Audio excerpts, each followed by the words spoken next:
जय हिंद दोस्तों। तो इंटरव्यू के अनदर सेशन में आज हम फिर से गोंदिया जिला के अंदर आने वाले तहसील देवरी यहाँ आए हैं। यहाँ जिला परिषद हाई स्कूल देवरी यहाँ पे आया। एक्चुअली मैं इंटरव्यू लेने तो सर का आया था, वागदेवे सर और सयाम सर जो है और टेटे सर इनका, पर सुदैव से हमारे को ये जो बच्चे हैं इनको कुछ क्लस्टर गेम चल रहे थे इनके, ये ऑलरेडी पहले ही नवोदय में सिलेक्टेड है। तो इनके क्लस्टर गेम चलने के कारण इनको 6-7 दिन की छुट्टी मिली थी और सर ने बताया कि ये बच्चे यहीं पे हैं। तो मैंने बोला ये तो अच्छा चांस मिल गया कि ये बच्चों से भी फेस टू फेस चर्चा हो जाएंगी और वार्तालाप हो सकती है। तो इनसे आज मिलते हैं, इनको पहले पूछते हैं कि ये कौन से बैच से सिलेक्टेड है और इनका एक्सपीरियंस कैसा है जेएनवी का, कि एक्चुअली क्या वहाँ सुविधा मिलती है। तो जो आने वाले सिलेक्टेड होने वाले जो बच्चे हैं उनको भी पता चले कि एक्चुअली किस तरह से वहाँ पे सुविधा मिलती है और उनको क्या बेनिफिट्स मिलेगी। ठीक है, तो सबसे पहले इन्हीं से जानते हैं। ये वागदेवे सर हैं, इनके बारे में अपन बाद में इनसे अलग इंटरव्यू कंडक्ट कराएंगे, बहुत सारी चीज़ें वो बताने वाले हैं आपको। तो पहले ये बच्चों से मिल लेते क्योंकि इनको जाना भी है आज। तो आप बताइए आपके बारे में। मेरा नाम जयंत है। मेरा पूरा नाम जयंत नेताम है। मैं जेएनवी गोंदिया में पढ़ता हूँ।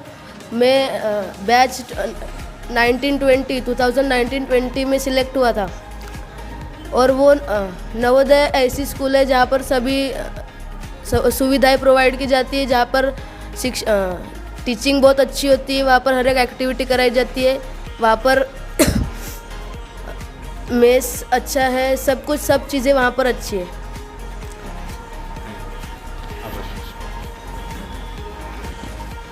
मेरा नाम अक्षत गेडाम है। मैं जेएनवी गोंदिया में कक्षा 8वीं में पढ़ता हूँ।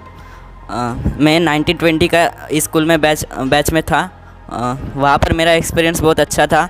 वहाँ पर सभी टीचर्स अच्छे पढ़ाते हैं और हमें कभी भी कौन सा भी डाउट रहा तो हम उनसे पूछ सकते हैं। वह हमेशा अवेलेबल होते हैं और वहाँ पे मेस में खाना भी बहुत अच्छा मिलता है। मेरा नाम क्षिति सावरकर है। मैं कक्षा 7वीं ब की विद्यार्थिनी हूँ और मैं जेएनवी गोंदिया में पढ़ती हूँ। मैं 2021 में यहाँ पे इस स्कूल में पढ़ती थी। वहाँ पे सभी टीचर्स बहुत अच्छे हैं, अच्छे से पढ़ाते हैं। वहाँ पे अच्छी टीचिंग होती है और वहाँ पे मेस में खाना भी अच्छा होता है। वहाँ पे एक्टिविटी वगैरह होती है, खेल भी अच्छे से खिलाए जाते हैं।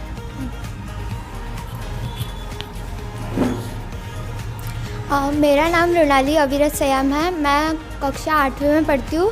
मैं जवाहर नवोदय में पढ़ती हूँ और वहाँ पे मेस में अच्छा खाना भी मिलता है। वहाँ के टीचर्स भी बहुत अच्छे हैं। वहाँ पे खेल भी खिलाए जाते हैं। आज हमारे साथ पेरेंट भी जुड़े हैं। तो सबसे पहले तो मेरे ख्याल से बच्चों से तो अपन कुछ सवाल करेंगे। सबसे पहले पेरेंट से पूछ लेते हैं कि उनका एक्सपीरियंस कैसा रहा, मतलब कैसे लग रहा है उनकी बच्ची जब सिलेक्टेड है, वो भी बच्ची बैठी है, तो उनसे पहले जान लें। सभी को नमस्कार। मैं श्री अरुण सावरकर और मेरी बच्ची का नाम है क्षिति सावरकर, जो 2021 में यहाँ से सिलेक्ट हुई थी। और यहाँ पे जो इनके जो मार्गदर्शक थे माननीय श्री वागदेवे सर, इन्होंने बहुत ही अच्छे से मार्गदर्शन करके, और इनके जो मुख्याध्यापक थे माननीय श्री सयाम सर, उनका भी बहुत अच्छा मार्गदर्शन रहा। और उस साल 9 बच्चे यहाँ से सिलेक्ट हुए थे। उसके पहले भी 9 बच्चे सिलेक्ट हुए थे और ये वाले बैच में 7 बच्चे सिलेक्ट हुए। यानी यहाँ की जो स्कूल है बहुत ही अच्छे से नवोदय की तैयारी, स्कॉलरशिप की तैयारी बहुत ही अच्छे से करती है और बहुत ही अच्छे से बच्चे यहाँ से सिलेक्ट होते हैं। और जो बच्चे नहीं भी सिलेक्ट होते हैं लेकिन उनका जो करियर है वो अच्छे से बनता है। और मैं बहुत ही खुश हूँ क्योंकि मेरी बच्ची नवोदय के लिए सिलेक्ट हुई। वहाँ पर भी बहुत ही अच्छी सुविधाएं इनको मिल रही है, बहुत ही अच्छी पढ़ाई हो रही है, सभी एक्टिविटीज़, सभी खेल गेम सभी अच्छे से हो रहे हैं। इसलिए मैं बहुत सेटिस्फाइड हूँ। धन्यवाद। Thank you sir. दोस्त, सबसे पहले बच्चों से ही पूछते कि इन्होंने तो थोड़ा शॉर्ट में इंट्रोडक्शन दिया ही है, थोड़ा डिटेल में जानना चाहेंगे कि वहाँ का शेड्यूल कैसे होता है। वहाँ पर सुबह 5 बजे उठाया जाता है, मतलब उठाने के लिए भाऊ वगैरह आते हैं। उसके बाद में पीटी होती है 6 बजे तक। 6 बजे के बाद में 7 बजे तक अपने को अपनी तैयारी करना पड़ता है, नहाना धोना पड़ता है। फिर उसके बाद में 7 बजे असेंबली में जाना पड़ता है। असेंबली वहाँ पे 7:20 को होती है असेंबली। के बाद में वहाँ पर पीरियड्स लगना स्टार्ट होते हैं। मतलब ऐसे पीरियड्स लगते हैं, 40-40 मिनट का एक पीरियड होता है। 2 पीरियड के बाद में फिर ब्रेकफास्ट होता है, फिर ब्रेकफास्ट के बाद में और 2 पीरियड, फिर उसके बाद में ब्रेक होता है। फिर उसके बाद में पीरियड्स 4 पीरियड्स कंटिन्यू चलते हैं। फिर उसके बाद में लंच ब्रेक होता है। लंच ब्रेक के बाद में फिर ब्रेक मिलता है रेस्ट करने का। फिर उसके बाद में 3 बजे फिर रिमीडियल स्टार्ट होती है। फिर रिमीडियल 4-4:30 बजे तक होती है। फिर उसके बाद में रिमीडियल के बाद में फिर प्लेइंग टाइम होता है। प्लेइंग टाइम 6 बजे तक चलता है। 6 बजे के बाद में फिर दूध दिया जाता है, स्नैक्स दिए जाते हैं। उसके बाद में फिर रात को 8 बजे तक स्टडी चलती है। फिर स्टडी के बाद डिनर होता है। डिनर के बाद में फ्री हो जाते हैं पूरे। मैं आपसे पूछना चाहूँगा, जैसे रिमीडियल बनोगे, तो रिमीडियल मतलब स्कूल में रेमेडियल का मतलब है जो स्टूडेंट्स टेस्ट में फेल हो जाते हैं उनके लिए एक्स्ट्रा क्लास रहती है। पर वहाँ पर जो भी हमारा इनकम्प्लीट सिलेबस है उसे पढ़ाते हैं। इनको ब्रेकफास्ट में क्या मिलता है, उसके बाद लंच में क्या मिलता है और डिनर में क्या क्या मिलता है खाने के लिए, वो बताएं। ब्रेकफास्ट में पोहा, चिवड़ा और वो इडली, पूरी, और लंच में सब्जी मतलब चौड़ी और चावल, रोटी। डिनर में भी वही। हर दिन अलग अलग चीज़ें मिलती हैं। हाँ, उसका मतलब टाइम टेबल फिक्स्ड है या रैंडमली मिल जाता है? नहीं रैंडमली मिल जाता है। रैंडमली मिल जाता है। तो फिक्स भी रहता, फिक्स वहाँ रहता आप जैसे हो तो आपको घर के खाने की याद आती है या वहाँ बहुत अच्छा मिल जाता है? है। घर के खाने की भी याद आती है लेकिन मिलता अच्छा है। अच्छा, वहाँ अच्छा मिलता है। हाँ। तो आपको क्या डिफरेंस समझ में आता है यहाँ, अगर समझ लो यहाँ कहीं और स्कूल में पढ़े रहते हो, है ना, और अभी JNV में पढ़ रहे हो, तो क्या एक्सपीरियंस, क्या चेंजेस दिख रहे हैं आपको? मतलब यहाँ पे भी मतलब यहाँ पे भी एक्टिविटी वगैरह करवाई जाती है, वहाँ पे भी करवाई जाती है, लेकिन वहाँ पे सेल्फ डिपेंड मतलब रहता है ऐसा। खुद से मतलब हाँ, खुद से करना पड़ता, सेल्फ स्टडी करना पड़ता है। लाइफ में कहीं ना कहीं आगे बढ़ने के लिए अच्छा रहेगा। हाँ ये सब चीज़ें वहाँ मिल रही हैं। हाँ, CBSE पैटर्न है वहाँ पे पूरा। CBSE हाँ। बहुत सारे बच्चों को, जैसे अभी ये भी बच्चे बैठे हैं यहाँ पे टिप के, बहुत सारे बच्चे, तो एक कहीं ना कहीं डर बना रहता है कि अपन यहाँ पे जनरली होता है जिला परिषद में सब मराठी या हिंदी मीडियम में पढ़ते हैं, तो वहाँ जाके इंग्लिश मीडियम से एकदम से कैसे क्या फेस कर पाएंगे, कैसे क्या क्या चैलेंजेस आते हैं? आप भी शायद पहले मराठी मीडियम पढ़े होंगे, हाँ तो वहाँ जब गए तो आपके सामने ऐसी कोई चैलेंजेस आए? हाँ, जब उन्होंने पढ़ाए तो मतलब उतना समझ में नहीं आया था, लेकिन फिर बाद में अभी समझ में आ रहा है। अच्छा, तो उन्होंने मतलब अपने तरफ से क्या एफर्ट करे? कुछ डर लग रहा था फिर या फिर क्या हुआ? वो मतलब इंग्लिश का जो है वो हिंदी में समझा के देते हैं, फिर अच्छे से समझ में आता है। और जहाँ तक मैंने ये भी सुना था कि मतलब स्टार्टिंग में वो आपको इजी जाए इसलिए हिंदी मीडियम में मराठी मीडियम की बुक्स भी देते हैं, हाँ, थोड़ा कंफर्टेबल मराठी में नहीं, हिंदी में देते हैं। है ना? हाँ हिंदी मीडियम, हाँ, इंग्लिश के हिंदी में देते हैं। इंग्लिश का ट्रांसलेशन, हाँ, हिंदी फिर धीरे धीरे इंग्लिश मीडियम में। एकदम से डरने की भी कोई बात नहीं। मैं आपसे पूछना चाहूँगा, जब आप यहाँ से सिलेक्ट होके गए थे तो कौन सी आपने चीज़ें साथ में लेके गए थे और वहाँ क्या क्या चीज़ें आपको मिली? हमें वहाँ पे मिली थी बेडशीट वगैरह, पूरा साबुन वगैरह वहाँ से ज मिला था, लेकिन यहाँ से भी लेके गए थे, लेकिन वहाँ से भी मिला था। काफ़ी चीज़ें वहीं से मिल गई थी। हाँ। और थोड़ी सी जो डेली नीड्स की है चीज़ें वो मिली। यूनिफॉर्म वगैरह वहीं से मिला? हाँ, बुक्स वगैरह सभी चीज़ें? हाँ, और हाउस टी शर्ट रहती है हमारी अलग, मतलब यूनिफॉर्म तो मिलता ही है। अच्छा, बाहर के जो ड्रेस रहते हैं वो भी वगैरह प्रोवाइड करते हैं वहाँ से? नहीं, वो नहीं करते। अच्छा, सिर्फ यूनिफॉर्म वगैरह? हाँ, यूनिफॉर्म और जो बाकी जो आपको लगते हैं वो आपको घर से ही लेके जाना से पड़ता लेके है। जाना पड़ता हाँ, जैसे पेरेंट्स वगैरह मिलना चाहते हैं तो कब और कैसे मिल सकते हैं? पहले प्रिंसिपल सर की परमिशन लेना पड़ता है, एप्लीकेशन लिख के वहाँ पे साइन लेना पड़ता है, उसके बाद ही हमें पेरेंट्स से मिलने के लिए। और छुट्टी वगैरह का कैसा क्या रहता है? छुट्टी के लिए भी एप्लीकेशन वगैरह लिखना पड़ता है, फिर प्रिंसिपल सर की साइन लेना पड़ता है, उसके बाद ही हमें छुट्टी मिल जाती है।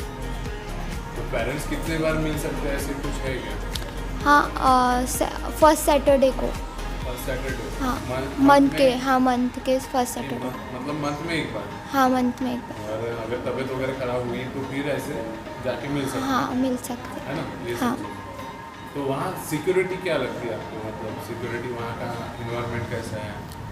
जैसे घर के बाहर रह रहे हो, जनरली पेरेंट डरते हैं कि घर के बाहर भेजे या नहीं, बच्चे को कर पाएंगे या नहीं कर पाएंगे, तो ऐसे डरने वाली कोई बात है? नहीं, हमारे मैम वगैरह रहते हैं ना, इसलिए डर नहीं लगता। मतलब वो आपके पेरेंट जैसे ही ट्रीट करते हैं, जैसे आपको पेरेंट घर में हाँ, वैसे। जितनी केयर करते हैं उतनी आपको वहाँ पे भी हाँ, मिलती मिलती है वहाँ पे। है। तो अब वहाँ पे जैसे टेस्ट वगैरह होती है स्कूल में, तो उसकी स्टडी वगैरह कैसे क्या प्लान करते हो तुम आप लोग?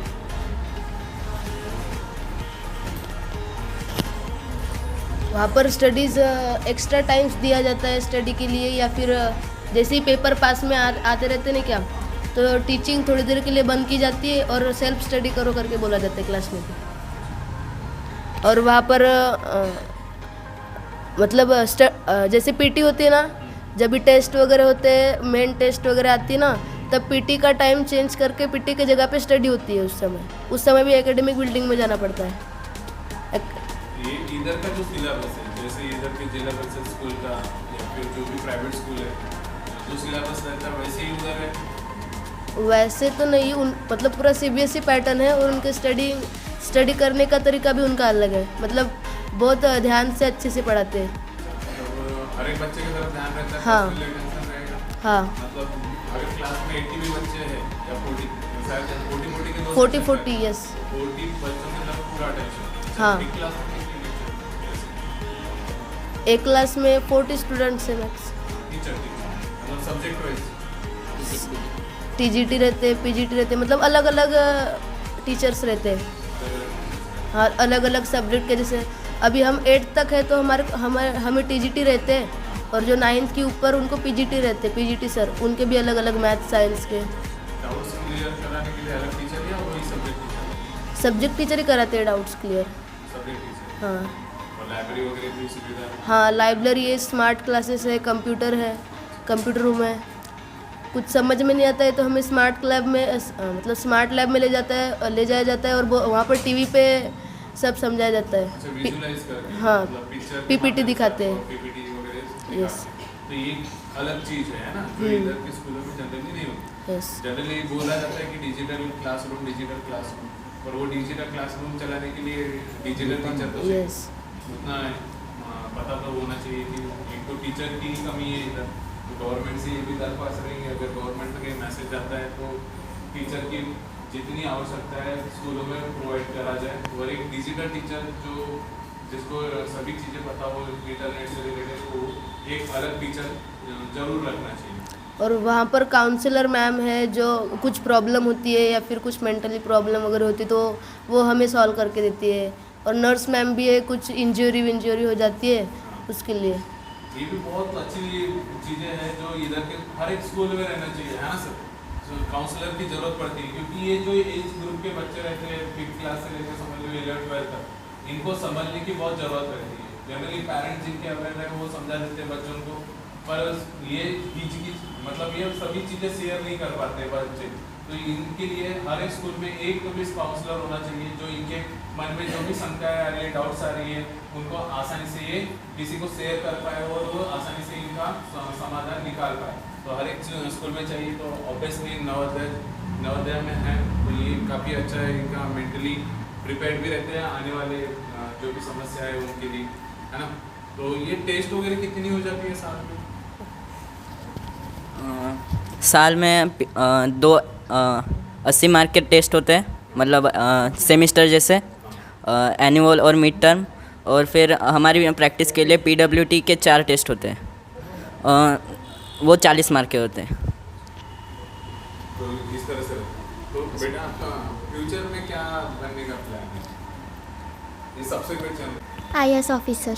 IAS officer. तो इसके लिए जैसे आप IAS ऑफिसर बनना है हाँ तो कहीं ना कहीं अभी से दिमाग में तो उसकी स्टडी वहाँ चालू है आपकी, हाँ, वो बुक्स देते हैं। वो बुक्स देते हैं। हाँ, बड़े मतलब आपका जो ड्रीम है उसको भी कंप्लीट करने के लिए अभी से वो तत्पर है। तो मतलब हाँ। स्कूल की स्टडी के अलावा भी आपको अदर चीज़ें जो करनी है वो उसके लिए भी वो हेल्प कर रहे हाँ, हैं। हेल्प करते हैं। चलो,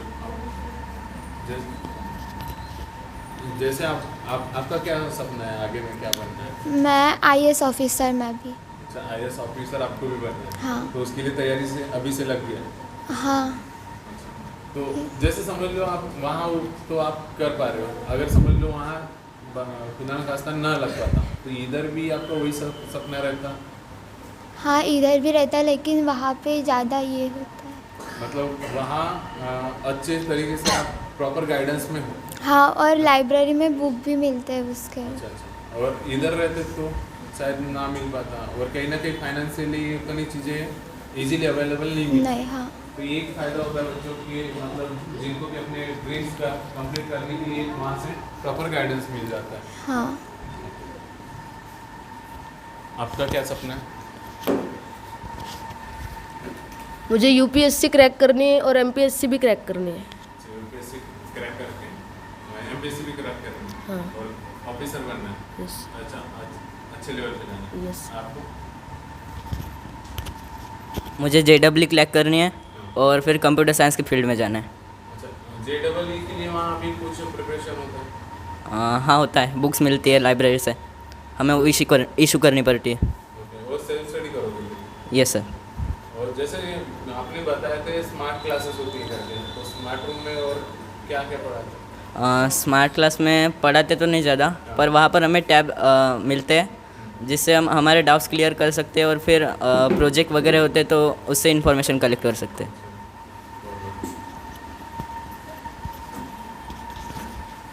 सर, आपसे क्वेश्चन रहेगा, आपने इन बच्चों को पढ़ा है तो ये बच्चे कैसे थे स्टार्टिंग में पढ़ने के लिए, और अभी क्या एक्सपीरियंस लग रहा है आपको, कैसे लग रहा है? बच्चे जनरली हमारा एक्सपीरियंस ऐसा होता है कि बच्चे जब आते हैं, अभी ये जो आपके सामने ये छोटे छोटे बच्चे दिखाई दे रहे हैं, तो ये बच्चे ज़्यादा चुलबुल रहते हैं। जब 1 साल प्रिपरेशन होने के बाद सिलेक्शन हो जाता है, उसके बाद में बच्चों में इतनी ज़्यादा समझदारी आ जाती है और बच्चा इतना शांत होता है कि वो अपने कैरियर के बारे में अपने आप खुद ही सोचने लगता है, समझदार बन जाता है। जैसे ये बच्चे थे, ये बड़े बदमाश थे, लेकिन अभी इनमें आप इम्प्रूवमेंट देख रहे हो, ये कितने ज़्यादा अच्छी तरह से बोल सक रहे हैं, और इम्प्रूवमेंट आप ही देख सक रहे हो। इनके सपने क्या है, आईएएस बनना है, कोई कंप्यूटर इंजीनियर बन रहा है, तो खुशी है कि हमारे हाथ से जो भी बच्चे बन के गए हैं वो सही रास्ते से जा रहे हैं। कहीं ना कहीं भविष्य में जहाँ पे भी जाएंगे बहुत अच्छा काम करेंगे, अच्छा नाम कर पाएंगे। सही बात है। सर, आपसे एक लास्ट सवाल पूछूंगा। बहुत सारे पेरेंट का ये चीज़ें रहती है कि 80 सीट है ना, और बच्चे इतने सारे बैठ रहे हैं, तो सिलेक्ट तो 80 होने वाले हैं, तो हमारा तो चांस ही नहीं, हमारा बच्चा तो कमज़ोर है थोड़ा सा पढ़ने में, या फिर अच्छा भी रहा तो चांसेस कम है, तो क्यों मतलब कराएं? तो उन पेरेंट को क्या कहना चाहोगे आप? जैसे स्टार्टिंग में आपने बोले कि कहीं ना कहीं सिलेक्ट हुए ना हुए पर कहीं ना कहीं आगे बढ़ते, तो आप एक अच्छा सा मैसेज बता दो कि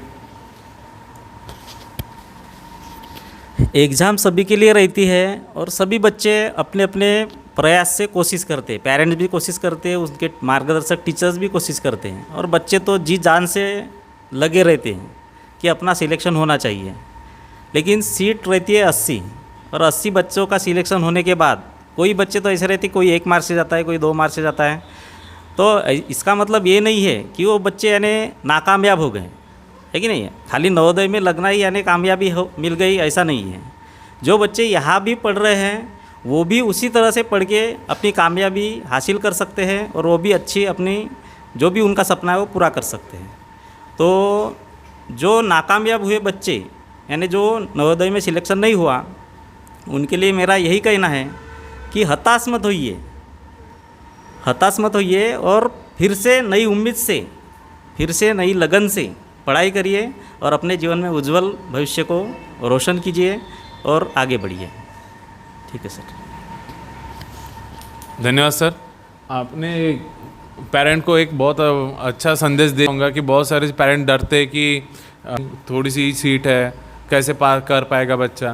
तो ये चीज़ें नहीं है। वो अगर बच्चा नवोदय की पढ़ाई करता है तो कहीं ना कहीं वो जिस पास हुआ तो वो तो अच्छा ही है कि एक प्रॉपर गाइडेंस में है। उसके बाद फाइनेंशियली उसको उसके पेरेंट को कुछ भी खर्चा नहीं करना पड़ रहा है।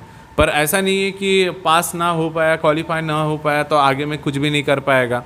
वो थोड़ा सा खर्चा शायद ज़्यादा करना पड़े, पेरेंट्स को थोड़ी मेहनत उनको ज़्यादा करनी पड़े, पर वो भी बच्चा कहीं ना कहीं इनको भी कहीं ना कहीं टफ कंपटीशन दे सकता है। तो इसलिए जो भी बच्चे पास हुए ना हुए वो हताश ना हुए। जो उन्होंने सीखे नवोदय के प्रिपरेशन के दौरान वो चीज़ें बिल्कुल वो कहीं ना कहीं उनको काम आएगी। और सर की बताए हुए जो चीज़ें हैं, जो फंडे हैं, कहीं ना कहीं ये पढ़ते पढ़ते बहुत सारी ऐसी चीज़ें इनडायरेक्टली उनके दिमाग में फिट हो जाती है। बहुत सारी नवोदय का जब पढ़ते हैं सर, एक टाइम मैनेजमेंट स्किल इनडायरेक्टली वो सीख जाते हैं। वो कहीं ना कहीं उनको भविष्य में काम आने वाली। तो ऐसे बहुत सारी चीज़ें वो कहीं ना कहीं सीखने उनको मिलती है। तो जो भी पेरेंट्स 5th में हैं या फिर 8 में भी होती है पर चांस थोड़ा कम रहता है, तो डेफिनेटली अपने बच्चों को नवोदय का प्रिपरेशन करवाना चाहिए। नवोदय का प्रिपरेशन डेफिनेटली करवाना ही चाहिए। और जो भी बच्चे देवरी के आजू बाजू में हैं, जिला परिषद हाई स्कूल में, वो अगर सर हो सके तो सबसे पहले ही आके एडमिशन करवा लीजिए, क्योंकि सीट है कम सर के पास और सभी के लिए एडमिशन नहीं मिल पाता। तो मे बी आप एक प्रॉपर गाइडेंस से चूक सकते हैं। तो मेरे ख्याल से आप जल्दी से जल्दी आके अगर हो सके तो सर का गाइडेंस लीजिए। और यहीं पे सर एंड करते हैं। और ये बच्चे जो सिलेक्टेड है पहले से ही, इनके और भी फ्रेंड्स आए पर वो यहाँ पे पहुँच नहीं पाए और पहले से ही निकल गए।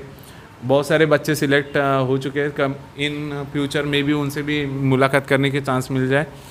तो ये बोल के और सबको वंस अगेन कॉन्ग्रेचुलेशन, और आपके उज्जवल भविष्य के लिए भी आपको ढेर सारी शुभकामनाएं।